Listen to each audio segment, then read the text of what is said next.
திமுக, AIADMK, Congress, BJP இதுல இருக்க கட்சி தான். இவன் ஒருத்தன் போறான்னு வச்சுக்கோங்க, ஒன்றிய செயலாளருக்கு போன் மண்ணடிக்க, என்ன இந்த புத்தூர்காரங்க ரொம்ப பேசுறாங்களே, அப்படியா சரி புத்தூர் கிளைச்சாளர் வர சொல்லி அவர் எம்எல்ஏங்கிறது ஒன்றிய செயலாளர் கூடாது. என்னையா ரொம்ப பண்ணிட்டு ஐயா அது வந்து மாதிரி அவன் தான் போன தேர்தலுக்கு பாசம் பணம் கொடுத்தல, அந்த மண்ணடிக்க கொடுத்த பணம் தான். போ இந்த ஒரு 5000 வச்சுக்கிட்டு போடு போடு வந்ததுக்கு போ. அடுத்து ஒரு மேல வர நடத்துற கூப்பிடறானா, அங்க மலை அடிக்கிறவங்க கொடுத்தா, டாஸ்மாக் நடத்துறவங்க கொடுத்தா, பார் நடத்துறவங்க கொடுத்தா, இவனுகிட்ட காசு வாங்கி ஒண்ணு இல்ல. இன்னைக்கு எம்சாண்ட் வாங்குறீங்கல்ல, இன்னைக்கு விலை என்ன? 2 மாசத்துக்கு முன்னாடி 2000 சொச்ச ரூபா இருந்துச்சு, 2500 சொச்ச ரூபா இருந்துச்சு. இப்போ வந்து 5000 சொச்ச ரூபா மாறி இருக்கு. ஏன் மாறி இருக்கு? ஏன் மாறுது? 6 மாசத்துல தேர்தல் வரப்போகுது. இங்க எம்எல்ஏக்கு நிக்கிறேன், எம்பிக்கு நிக்க எல்லா பேரும் போய் அங்க போய் நிப்பாங்க காசு வாங்க.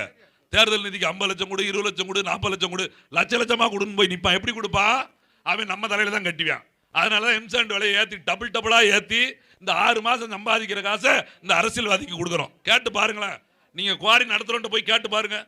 அவன் குவாரி நடத்துறான்னு சொல்லி அவனை தான் முடிச்சு ஏசிக்கிட்டு இருக்கான். ஆனா நடத்துற அவனை தாண்டி அவனை சுத்தி இருக்க அத்தனை அரசியல்வாதியும் மொள்ள மாதிரி பேலாதான் இருக்கான். எல்லா பேரும் காசு வாங்க, அரசு அதிகாரி காசு வாங்குறாங்க, அரசியல்வாதி காசு வாங்க. எல்லோருடைய ஒத்துழைப்பு இல்லாம ஒருத்தர் எப்படி கள வாங்க முடியும்? எல்லா அரசு எந்திரம் விழிச்சுக்கிட்டு இருக்குது.